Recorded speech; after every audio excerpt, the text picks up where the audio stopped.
네, 모시고 안녕하셨습니까? 네, 설교를 오래간만에 하는 것 같아요. 우리 최완전 동님께서 설교를 그번 달에 다 해주셔가지고 저는 한 달 만에 오는 것 같습니다. 제가 요즘에 어떻게 지내냐면은 뭐 말씀드리지만 경전 해석을 하고 있어요. 그래가지고 본경대전은 다 끝났고 그다음에 마지막에 이제 우리 경전에 실려있지 않은 통문하고 통유까지 제가 집어넣었어요. 집어넣어가지고 이제 끝났고 용담사는 교훈가하고 안신가까지 해석을 했는데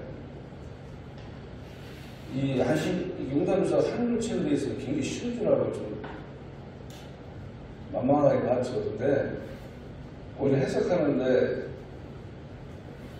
본경대전도 쉽더라고요. 왜냐면 한문으로 딱 정확하게 나와 있어가지고 그것을 한문 뜻을 알면서 해석을 해석하면 해석이 정확하게 나오는데 용담주사는 구어체잖아. 옛날 1860년대에 쓰던 언어이기 때문에 한글체이지만은 그것이 이제 지금까지 변천적으로 가정을 갖다가 추적으로 해가지고 그걸 갖다가 우리말과 같이 해석을 하니까 굉장히 또 시간이 많이 걸리고 어떤 거는 한 달 와가지고 막 30분, 1시간씩 해도 그걸 어떻게 이제 우리가 바꿔야 될 건가에 대해서 생각이 잘 안 나더라고요. 그러니까 제가 생각할 때는 내년에는 포도 166년도에는 본경대장 용담주사가 지금 우리가 새로운 경전이 나왔는데 그거보다 더 쉽게 여러분들이 접할 수 있게 여러분들이 보여주시지 않을까 그런 생각도 합니다. 그래서 저는 어떻게 해석하냐면 그냥 우리가 구어책 읽듯이 아니면 소설책 읽듯이 읽어서 여러분들이 바로 머릿속으로 들어올 수 있게 그 정도로 가려고 하는데 뭐 그것이 쉽게 되진 않겠죠. 인식하는 부분이 다 느끼시는 부분이 다 다르기 때문에 그렇지만은 현대 언어로서 지금 우리가 그냥 저도 어제 손자하고 이렇게 이야기하고 가족 모임을 했는데 우리 손자가 들어도 어느 정도 알아들었을 정도 그 정도의 언어로 바꿔보려고 노력을 합니다. 그러니까 제가 생각할 때는 초등학교 1, 2학년도 3, 4학년 정도만 요즘에도 그걸 보면은 알아들을 수 있을 정도로 바꾸려고 노력을 하는데 쉽지는 않아요. 그래서 이 동학이 천도교가 대중화시킬 수 있는 있도록 한번 바꿔보고자 이렇게 번역을 바꿔보고자 이렇게 노력을 합니다. 그리고 이제 느끼는 건 뭐냐면 이제 번역을 하다 보니까 한 글자 한 글자 여태까지 제가 느껴보는 듯해서 세심하게 들어가서 느껴보니까 어떤 때는 대신사님의 마음속으로 딱 들어가 버려요. 제가 딱 들어가고 또 대신사 사모님의 마음속으로 딱 들어가는 그런 느낌을 받으니까 그분이 이 동학을 첨부로 해서 첨부를 해서 우리 후학들에게 어떻게 하게 가르칠 것이어야 되는 것 또는 그때 느꼈던 고통과 어려움을 스스로 제가 느껴가지고 굉장히 힘들어요. 막 지난 시식 때도 말씀드린 적이 있지만은 이 감정을 주체할 수가 없어요. 그러면 해다가 그냥 눈물이 줄줄 나와가지고 어떻게 할 수 없는 주체할 수 없는 마음의 젖어든 감정을 느껴요. 진짜 불쌍해. 한마디로 얘기해서 이분이 이 새로운 종교를 만들기 위해서 얼마나 많은 고통과 고생을 하셨고 그것을 갖다가 우리한테 전달해주고자 하는 마음이 얼마나 간절해야 된다를 갖다가 같이 마음으로 응하다 통화할 때 보면은 주체할 수 없이 그런 감정을 느끼고 합니다. 그리고 이제 우리가 이제 접해보지 못해 통문하고 통유를 보면은 거기에서 이 후학들한테 직접적으로 글씨 편지를 써서 이제 보내는 거잖아요. 남원에서 이제 용담을 보내는 건데 그때 그 염려스러운 마음 또 당신이 그 용당을 떠날 수밖에 없었던 그런 심정, 그리고 하는 보지는 못하지만 떨어져 있어서 그리워하는 마음, 이런 것들을 우리가 가슴속으로 느끼는 그런 어떤 계기가 되는 것 같습니다. 그래서 이제 수동문도 이제 읽어보시면 알겠지만 수동문이 그런 역할도 하고 있어요. 우리한테 참 방법하는 역할을. 그리고 이제 우리가 이제 동경대전과 용단누사를 봐야 되는 건 뭐냐면, 우리 수 선생님이 우리한테 무엇을 가르치고자 하는 것도 있지만은, 이 동경대전과 용단누사를 보면은 동양 철학의 흐름을 또 우리가 이해할 수도 있지만은, 쉽게 얘기하면 수 선생님이 어떻게 태어나서 어떠한 과정을 거쳐가지고 어떠한 고생을 하고 그 간절함 같은 것들을 느낄 수 있음으로써 역사도 우리가 공부를 할 수 있고, 1860년대 사회상도 그 민중들이 어떤 생각을 가지고 있는가에 대해서 느낄 수도 있고, 그 다음에 그 많은 사람들이 모함을 할 때 겪는 고통, 당신은 아니다, 이게 새로운 세상을 만들고 새로운 가르침을 가르치기 위해서 새로운 것을 전해주지만은 그것이 이제 성악이라는 것으로 모함을 받아가지고 받는 고통이라든지 이런 것들을 다 우리가 느낄 수가 있어요. 근데 그것이 쉽게 우리한테 설명돼서 나아가지 않았기 때문에 우리가 이제 그걸 못 느끼는데, 앞으로는 모든 분들이 다 느끼는 그런 세상이 오면 동학의 세상으로 가는 변화되는 것이 되지 않을까 이제 이 생각을 하고, 제가 또 하나 뭐를 계획하냐면, 저는 이제 요거를 동경대전과 용단누사를 보는데, 사실 매 7일날 세 번째 나와서 우리 송전동님이 교사를 설명하잖아요. 근데 제가 교사를 그분같이 많이 몰라요. 그래서 이제 같이 한번 교사와 이 동경대전 용단누사를 같이 엮어가지고 한번 여러분들께 알려주시는 계기를 만들어 보자 하는데, 뭐 시간이 금방 다가오진 않지만 머지않은 세상에, 머지않은 날에 그런 것들을 같이 교사와 교리가 같이 엮어져가지고 여러분들한테 보여주는 날을 기대하고 있습니다. 저 서문이 좀 긴 것 같았는데, 그러면은 포동문을 제가 이제 해석한 부분에 대해서 보면서, 오늘 이제 여기 새로운 경제, 가로수 경제를 가지고 이제 읽었는데, 제가 해석해서 한번 읽어보고자 말씀드리고자 합니다. 이 원형이전이라는 단어는 주역의 건의천에 나오는 말이에요. 건은 원형 이정이다 이렇게 나오는데, 쉽게 얘기하면 원형은 곧고 크고 크게 통한다. 원형이라는 것은 크게 통하면 이정, 이롭다. 정은 다르다. 곧고 바르다. 크게 통하면 곧고 이롭다. 이런 내용인데요. 이거를 갖다가 이제 그 주역에 보면은 그 건의천의 해석에서 굉장히 처지하는 부분이 많아요. 본원전으로 또 가가지고 또 해석도 하고, 이거를 이제 봄, 여름, 가을, 겨울로도 해석을 하기도 하고, 원형이정을. 그 다음에 또 뭐 어떻게 해석하냐면 인의 예지로 비교를 해서 얘기를 해요. 그래서 인간이 어떻게 지켜야 될 것인가를 갖다 원형이정에 비유해서 인의 예지로 비유해서 얘기하고 있는데, 사실 원형이정이라는 이 단어, 네 단어만 가지고 설교를 해도 30분, 1시간을 해야 되는 그런 분량인데, 여기에서 간단하게 이제 말씀드리면, 그 원형이라는 것은 삶의 생의 시작이고, 이정이라는 것은 삶의 결실을 얘기하는 거예요. 그래서 여기서 보면은 제가 해석하기는, 우주 자연은 봄에 식물이 싹이 트고, 여름에 성장하고, 가을에 열매가 맺으려며, 겨울에 결실을 맺고, 다시 계절이 순환하여 가라든 교대하는 것과 같이 하늘의 도는 항상 그래. 변화가 없다는 것보다는, 이렇게 해서 여기는 이제 변화가 없다고 해석했는데, 변함이 없다는 것은 자연의 수단은 항상 그렇게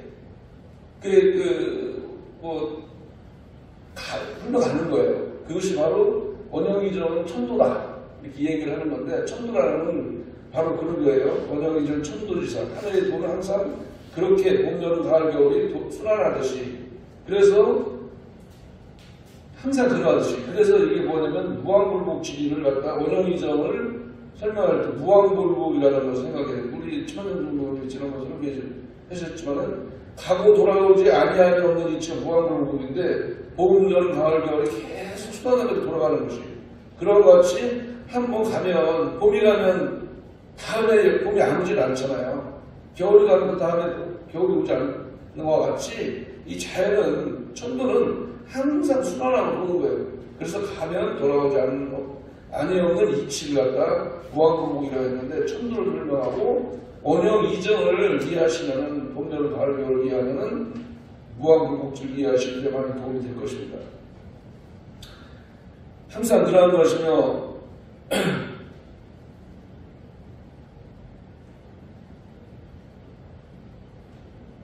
오직 치우침 없이 중심을 지키는 것은 사람의 일을 살피는 것이에요.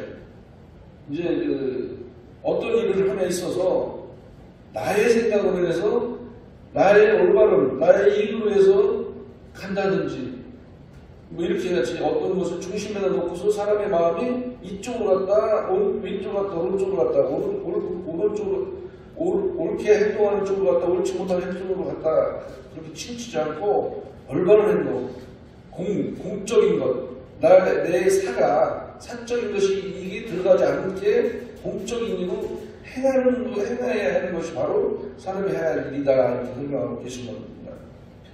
그러고 나면서부터 하는 것은 공부자의 성인 바탕이요 배워서 하는 것은 옛 선비들이 서로 전하여 준 것이며 아무리 애써 얻은 적은 견문과 지식이라도 모두 우리 스승님의 크고 훌륭한 덕으로 된 것이니 옛날에 여진 임금이 오래된 예의를 일치하는 것이다. 이게 바로 뭐냐면 우리가 행동해야 될 것을 이렇게 딱 설명해 주시는 거예요. 여기 경전을 살피면서 뭐를 해야 되냐 뭐 아주 작은 지식이라도 견문 지식이라도 다 옛날 성인들이 다 가르치는 글로 써서 우리한테 가르쳐 주신 거다.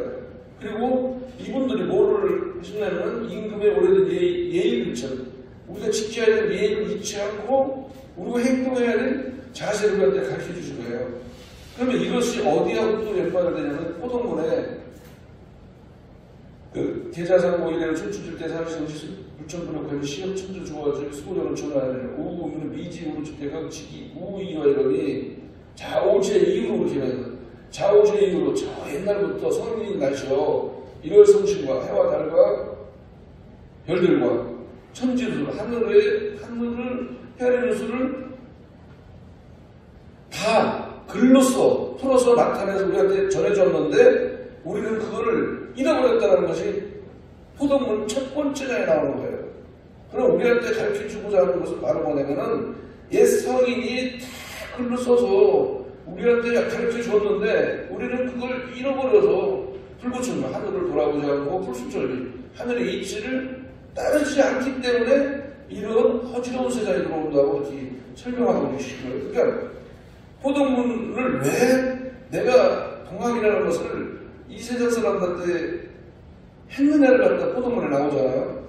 그런 것이 그렇게 우리한테 새로운 본래의 성품으로 돌아가기 우리를 가르치기 위해서 나는 동학을 펼쳤다. 이렇게 말씀하시는 것이듯이 이 얘기가 여기서 서론이 쫙 이렇게 나가는 거예요. 그러니까 어진 임금의 오래된 예의를 잃지 않게끔 하기 위해서 내가 동학을 펼쳐준다. 이렇게 이해를 하셔야 됩니다. 그러면서 이제 당신이 어떻게 태어나서 어떤 고통과 괴로움을 갖고 새로운 진리를 찾기 노력했는 것을 설명해 주는 것이 바로 수동문의 줄거리예요. 마지막에 또 이제 설명해 주시겠지만은 나는 동방에 태어나 해놓은 일 없이 세월을 보내고 겨우 가문의 명성을 보존했으며 가난한 선비임을 벗어나지 못했다. 조상님의 충정과 의리를 굳게 지킨 절개가 용산에 남아있고 우리 임금의 크고 훌륭한 덕으로 세월이 다시 임진병제에 돌아왔다. 이렇게 얘기했는데 조상님이 충정과 의리를 굳게 지킨 절기가 용산에 남아있다는 건 용산서원을 얘기하고 있어요. 경주 용산에 가면은 용산서원이 있는데 밑에 제가 설명드리겠습니다. 그리고 임진병제가 들어왔다는 것은 여기도 이제 또 설명을 또 해드릴 거예요. 이와 같이 조상님이 쌓아놓으신 공덕으로 자손이 받은 복이 그치지 않고 물흐듯하여 아버님이 세상에 태어나서 나시어 그 명성이 한 도의 일대를 가득하셨으니 선비들이 알지 못하는 이가 없고 덕이 6대를 이어왔으니 어찌 자손이 오다오로 받은 경사가 여기가 자손이 받은 어떤 경사가 아니겠는가 이렇게 얘기해요. 왜냐면 7일장군으로부터 시작해서 아버님이 그 경상도 일대, 경남 일대, 경상도 일대에 그 덕을 펴가지고 모르는 일이 없을 정도로 했으니 내가 참 어렵더라도 나한테 그래도 조그마한 은덕이 있지 않을까 이렇게 이제 기대하고 있는 거예요. 우리가 항상 그러잖아. 내가 덕을 잘 닦으면 자손이 이런다고. 내가 덕을 잘 닦지 못하고 나쁜 일을 하면 자손이 나는 그 해를 내가 보지 않더라도 내 자손이 본다 이렇게 얘기가 되잖아요. 그러니까 우리가 세상을 살아가면서 항상 잘 살아야 되는 이유 중에 하나가 올바르게 살아야 되는 이유 중에 사람사랑하게 살아야 되는 이유가 뭐냐면 나는 그것을 누리고 살아. 멋대로 살아도 그렇지만은 그 사람이 내가 죽고 난 다음에 우리 조상님 죽고 난 다음에 잘 살면은 누구 아버지 누구 할아버지가 옛날에 어떻게 해서 좋은 일을 했어. 그래서 자손이 어려우더라도 내가 그분의 은덕을 받고 그분의 덕을 받았으니 비록 자손이 어렵더라도 내가 그래도 도움을 좀 줘야 되겠지 라는 생각들이 후순위 주변 사람들이 갖게 되고 지금 그 사람이 덕을 못 쌓아가지고 자손이 못 살아. 그러면 저희가 옛날부터 조상님이 해서 폐악질만 해 못된 짓만 했더니 저거 못 살아도 당연해. 그런 자손이 잘 살 수가 있어? 못 살지. 라고 우리가 평가를 지금 하고 있잖아. 그건 똑같은 거야. 자기의 친일자분이 그만큼 우로부터 아버님이 이렇게까지 하는 덕을 쌓았기 때문에 나가 지금 힘들더라도 나한테 조그마한 은덕이 있어서 경사가 좀 있지 않을까라는 그런 기대를 설명하신 글입니다. 그 밑에 보죠. 용산서원 조선 중기 무신 정무금 체질립을 제사 지내기 위한 무소로 숙종 25년에 경주부는 이영상이 지방 선비들과 함께 세운 거예요. 숙종 37년에 임금으로부터 충혈사라는 편애를 내려받았으며 후세에 서원으로 승격됐고 고종 7년 서원 출폐력으로 철거되었다가 1924년 다시 건립되어 있어요. 경주에 나와 있습니다.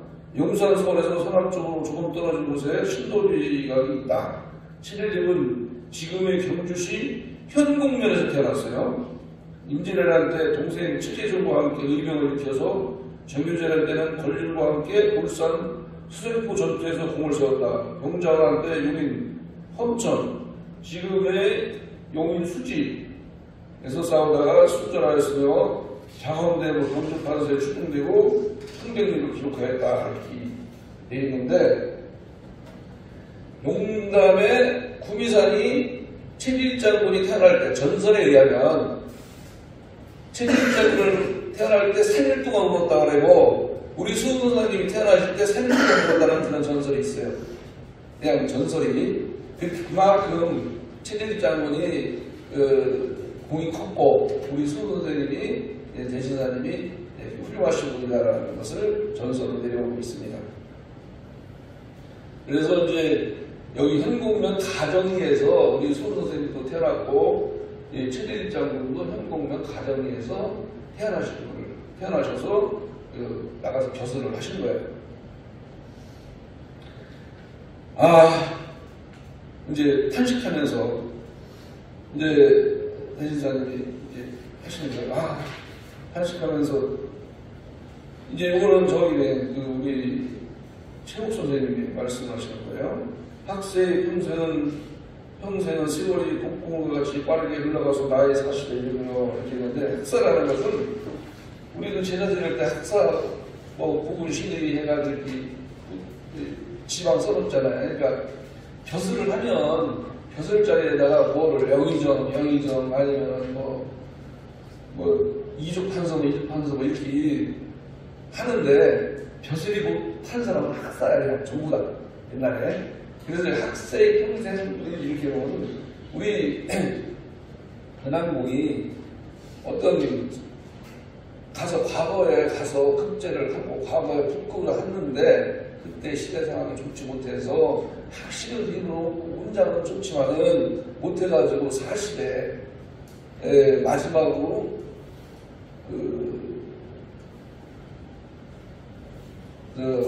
과거 시험에 떨어져가지고 깊은 슬픔에 잠겨 있으니까 옆에 주막에 하는 말이 여보세요 무슨 그렇게 근심 있고 이렇게 시험에 빠져있냐 물으니까 내가 과거 시험에 봤는데 과거 시험에 떨어져가지고 이렇게 하고 있다 그러니까 주막에 얘기하기를 무슨 소리 하는 거냐 저기 경상도에 최욱이라는 사람은 과거 시험을 7, 8번 떨어져도 계속 보러 와가지고 과거 시험을 보는데 뭘 떨어졌다 그러느냐라는 그런 일화도 있어요. 네? 그런 일화도 있는데 우리 최욱 대신사님, 수훈 대신사님이 아버님이 이제 과거에 국가 시험에 급제를 하지 못해가지고 벼슬이 없어서 학사예요. 학사. 학생의 평생은 세월이 폭풍과 같이 빠르게 흘러가서 나이 40에 이르러 공부한 것은 울타리가에 있는 쓸모없는 물건으로 아시며 마음으로는 벼슬할 큰 꿈이었고 한편으로는 도연명의 귀걸이와 같이 자연과 더불어 사는 시를 읊으시고 한편으로는 옳고 그름의 깨달음을 글귀로 읊으셨다. 이런 얘기. 도연명과 같이 도연명의 각식이라는 것은 옳고 깨닫는 아니고 시비 옳고 그름을 깨달은 자기가 살아온 동안에 내가 어떤 것이 옳게 살았고 내가 어떻게 옳지 못하게 살았는가를 갖다가 이제 시로서 읊으면서 이렇게 세월을 보내셨다는 얘기예요.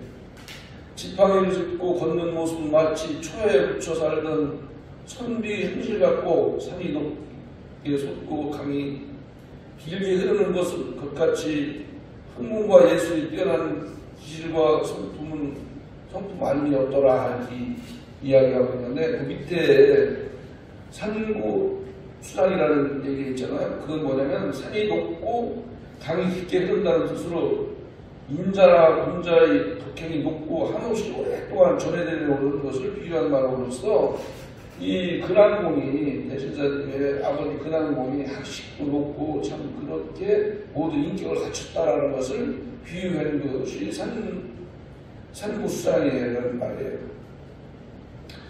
구미산의 기이한 봉우리와 야릇야릇한 이상야릇한 돌은 월성 금호산 북쪽이요 북부수만 떨어지는 바로 밑에 있는 맑은 웅덩이와 고배로운 물짝이 흐르는 물은 옛 도구의 마을의 서쪽이네 이렇게 얘기했는데 구미산 이제 꼭대기에 저도 2번이나 올라가 봤는데 좀 괜찮은 산이에요. 그러니까 국가국립공원으로 지정되어 있겠죠. 그리고 하면은 가면 돌이라든지 이런 게 좀 귀한 개거리 같은 게 좀 있고 그래요. 그래서 구미산에 올라가서 보면은 전체적으로 다 경주일대 여기 바가 보이고 이쪽 저쪽 보이스 산이 높아가지고 그래서 이제 구미산이 이제 와서 전망을 보면은 여러 군데 볼 수 있는 그런 전망이 있는데 구미산이 그렇게 기이한 봉우리와 이상야릇한 돌은 월성 금호산이라는 것은 어디냐면 경주 남산을 얘기해요. 경주 남산은 금호산이거든요. 금호산인데 이 경주 남산이 자체가 천연기념물이에요. 경주 남산이. 왜냐면 경주가 신라 1000년 동안 경주에서 있었기 때문에 남산에 가서 많은 그 불교문화가 거기에 큰 기록되어 있어요. 남산에 제가 한참 전에 혼자 외로이 가가지고 저가 남산을 이렇게 훑은 적이 있어요. 남산을 훑은 적이 있는데 가서 보면 거기에 뭐 불상도 있고 여러 가지 이런 유물들이 그 신라의 생활상에 그대로 이렇게 남아있어요 지금. 그래서 뭐 제대로 바위에 새겨져 있는 것도 있고 엎어진 불상도 있고 뭐 조그만 것도 많이 있는데 여기에서 보는 열성 금오산이라는 것은 반열성 옆에 있는 금오산, 그것이 금오산이 남산의 서쪽이다. 이게 그 구미산이 그렇다는 얘기예요. 폭풍수가 떨어지고 이게 뭐냐면 우리가 용단에 가보셨잖아요. 용단에 가면 거기에서 이제 물이 줄을 이렇게 떨어지잖아요. 근데 이제 그것을 지금 과장해서 폭풍수가 떨어진다 이렇게 이제 설명을 했고, 폭풍수가 떨어지면은 이제 잠깐 연못이 웅덩이가 있잖아요. 그런 웅덩이를 이렇게 표현하신 것이 이제 이런 것이. 이 웅덩을 생각하시면서 좀 과장되게 아주 멋지게 이제 표현하신 거예요. 우리 아버님이 그런 곳에서 이렇게 살으셨고 그런 곳에서 이렇게 그래도 성인들이 이름을 남기신 분들이 같은 행동을 하셨다라는 걸 표현해 아버님을 높게 평가하기 위해서 이렇게 설명을 하니까 그냥 생각하고 이해하시고 이제 들으시면 되는 겁니다. 마을의 서쪽이네 동산 가운데 풍화꽃은 고기 잡는 이 배가 갈까 두려워하고 집 앞에 푸른 물결이 고요한 물 느끼며 강태공이 낚시에 있으며 난간에 비추어지는 작은 연못은 마치 주연계의 뜻에 어긋남이 없더라. 정자를 용단이라고 부르는 것은 어찌 제갈량을 사모하는 마음이 아니겠는가 이렇게 얘기했는데, 요 하나를 보면서도 우리가 역사 속에, 중국의 역사 속의 인물들이 어떤 일들을 하고 있다, 이걸 갖다가 연구하게 되고 이런 걸 공부하다는 찾아보면서 여기서 얘기했듯이 여기에 나오는 인물들을 찾아보면서 우리가 그 인물들이 어떤 것을 했는가 우리가 또 배워야 되는 그런 것을 하는 거예요. 이렇게 역사를 우리가 배울 수 있고 철학사도 배울 수 있고 뭐 또 문학사도 여기 이 동경대전을 하면 문학사도 우리가 연구하게 되고 차이를 매내면 이런 인물들이 무엇을 했는가에 대해 궁금하니까 우리 찾아 들어가서 보는 거죠. 그렇다 이거예요. 그렇게 지나서 세월이 무르르듯 빨리 흘러가는 것을 막을 길이 없어 갑작스레 하루아침에 아버님이 돌아가시는 슬픔을 당하니 부모님 없이 홀로 나의 한 목숨은 겨우 16살에 무엇을 알았겠는가. 어린아이가 삶이 없더라 이래. 그렇게 이제 아버님의 사랑을 듬뿍 받고 우리 수 선생님이 그 한시 장모님을 하고 근황고 만나가지고 나서 60, 70세 때에 어머님이 돌아가는 슬픔을 우리가 겪었단 말이에요. 그래서 이제 나이 60에 저 60이 넘었지만은 손자 손자고 얼마나 이뻐. 참 미치게도 이쁘지. 하는 게 나라는 거야. 행동하는 거 다 이쁜데 우리 근황고 60에 처다들을 낳은 거야. 처다들을 60에. 내 혈족을 처음으로 낳은 거야. 이제 딸님은 두 분인가 몇 분은 이제 첫 번째 분하고 두 번째 분이 낳았는데 그 부인 두 분은 다 병사로 돌아가셨어요. 그래서 나는 절대로 이제 결혼하지 않겠다 했는데 밑에 있는 후학들이 저기 우리 홀로 된 고모님 한 분 계시니 그 고모님하고 어떻게 좀 해라 나라는 되는데 어떻게 잘 근데 전설에 의하면 뭐 보쌈을 해서 모셔다 줬다는 얘기도 있고 뭐 하는데 잘 어떻게 해서 둘이 얘기해서 그 제자가 얘기해서 합방을 시켜서 우리 수 선생님이 나신 거잖아요. 교사 보면은 그렇듯이 나이 60에 처다들을 봤으니 그 기쁨을 이루 말할 수가 없을 거 아니에요. 손자도 이뻐서 어떻게 해서 뭐를 하나 더 가르쳐주고 싶고 더 주고 싶고 뭐또 사랑을 주고 싶지만은 싶은 게 할아버지 마음인데 내 아들이 내가 60에 먹어서 내가 손을 못 볼 줄 알았는데 그 손을 봤으니 그 기쁨이라는 이루 말할 수가 없을 거 아닙니까. 그래서 온갖 정성을 다해서 우리 수호사는 선생한테 60대 때 가졌던 지식을 다 준 거야. 우리 또 수선생은 똑똑했고 영리하고 그래서 그런 것들을 다 받아들여가지고 우리가 생각할 수 없는 지식을 우리 수선생님이 가지고 계시는 거예요. 이걸 읽으면은 한 명째로 돼도 어쩜 그걸 이렇게 잘 쓰고 한 글자가 되는 농담문사도 어쩜 이렇게 잘 글을 문장 표현을 잘했는지 진짜 감탄이 저절로 나와요. 저절로. 그래서 이제 슬픔에 잠겼다 이거예요. 돌아가신 아버님께서 평생 동안 쌓아놓은 업적은 흙 속에서 흔적조차 없어져 자수로 못나고 어리석음이 함이 되어 세상에 낙심하게 되었으니 어찌 비통하지 않으면 어찌 애처롭지 않겠느냐. 이제 여기서 슬픔이 시작되는 거야. 여기서부터 아버님이 돌아감으로써 우리 순서대로 그동안에는 그렇죠. 그냥 행복하게 살았지. 아버님이 돌봐주시고 먹여주고 재워주고 가르쳐주고 했으니까 뭐 특별하게 공부도 그냥 했고 가르쳐줬으니까. 그 다음에 여기는 최씨 가문의 역사가 18세가 될 때까지는 농사일을 안 가르쳤다는 거예요. 18세가 20세가 성인이 될 때까지는 농사일을 가르치지 않고 글 공부 같은 걸 가르쳐가지고 성인이 됐을 때 결정을 한 거야. 더 공부를 잘하는 사람은 더 공부를 잘하게 후원을 해줬고, 공부를 못하는 사람은 이제 농사일을 져가지고 먹고 살게끔 해줬는데, 우리 수 선생도 이제 16살에 글 공부하면서 세월을 보냈고 농사에 짓는 것을 배우지 못한 거예요. 가르치지. 이 최씨 가문이 아주 훌륭한 가문이잖아요. 지금도 사실상 경주에 중추적 역할을 하고 있어요. 최씨 가문이 친일자 가문의 후손들이 지금도. 그래서 그 후손들이 때에 따라서 경주 시장도 하고 막 그러는 것 같더라고요. 그렇게 했으니 16살에 돌아가셨으니 심정이 어떻게 했냐고. 이거 말할 수 없는 슬픔에 잠겼죠. 엄마도 안 계시지, 아빠도 돌아가셨지. 그러니까 슬픔에 잠겨있는 거예요. 이러면서 이 수선생의 역사를, 수선생의 삶을 경전을 통해서 이제 보는 거예요. 그래서 좀 더 알고 싶으면 교사를 보면서, 교사를 쭉 보면서 수선생이 어떻게 살고 어떤 생활을 했나 하면 교사를 같이 보면서 이제 우리가 느끼는 거죠. 그래서 그 느낌을 내어가겠습니다. 마음으로는 가정을 거덜릴 생각이 있지만 어떻게 심고 거두는 농사를 알겠으며 글 공부를 열심히 하지 않았으니 벼슬할 본래의 생각이 사라졌대요. 원래는 여기서 이게 추라는 얘기인데, 추라는 얘기가 이제 뭐냐면 의추, 청운지 이렇게 얘기했는데, 추라는 것이 떨어지는 거, 없어지는 거거든요.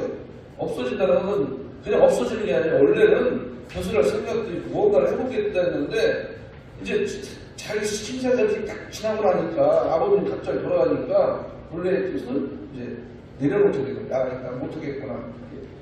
본래의 생각이 사라졌느니라.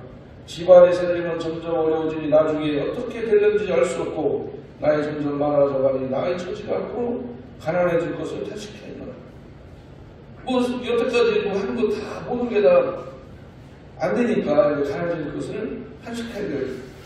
평생 동안 어려운 일들을 헤아려보니 또한 춥고 굶줄 염려가 있고 나이 40이 된 것을 생각하니, 40 나이가 돼가는 것을 생각하니 어찌 이루어놓은 것이 없음을 탄식하지 않았겠는가. 보잘것없이 없는 집주차 저가지 못하였으면 소홀히라 했잖아요. 그러니까 뭐냐면 문막집, 옛날에는 못 사는 사람들이 땅을 좀 파가지고 좀 높게 져가지고 왜냐면 바람을 피해야 되니까, 그러다가 이제 석가래 같은 거 얹어놓고 대충 지어서 반은 토굴이고 반은 집인 그런 형태에서 살았단 말이에요. 소일이라는 것은 그런 집조차 없다 이거예요. 그러니까 지금 거의 노숙자의, 쉽게 얘기하면 노숙자의 상태까지 이르는 거야, 이 양반이. 그때 당시. 그렇게 어렵게 살게 된 거예요. 보잘것없는 집조차 정하지 못하였으니 누가 천지가 넓고 크다고 하겠으며 하는 일마다 뜻과 같이 이루어지는 것이 없으니 스스로 한 몸 지키기가 어려움을 하였기에 되노라. 그 전에 누가 그런 얘기 했다 하더라고요. 남산에 올라가서 딱 쳐다보니까 막 불빛 찬란하고 휘황찬란한데 아파트도 막 엄청 많은데 나갈 집이 없더라고요. 나갈 집이. 네?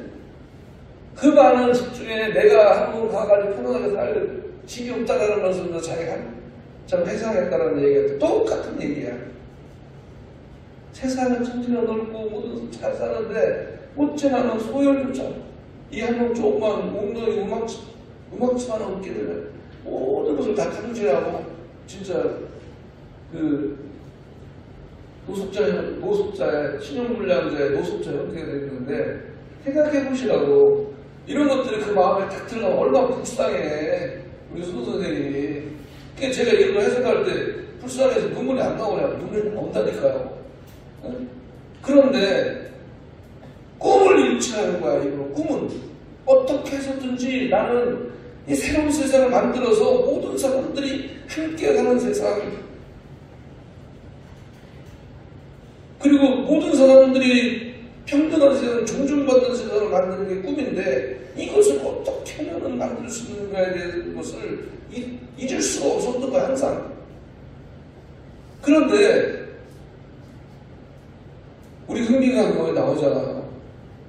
뭐가 된다고 알면 차라리 뭐가 결정이 된다면 가지만 또 갈 수 있겠는데 더 그래서 그만둔다. 도로에서 그만둔다는 저 사람 힘들어하고 저 사람 별볼일 없는 사람이라는 얘기를 듣기가 싫어서 끝까지 하는 거야. 끝까지 내가 몸을 깨달음에 이르기까지 끝까지 가는데 그 과정이 얼마나 애절하고 불쌍하냐고.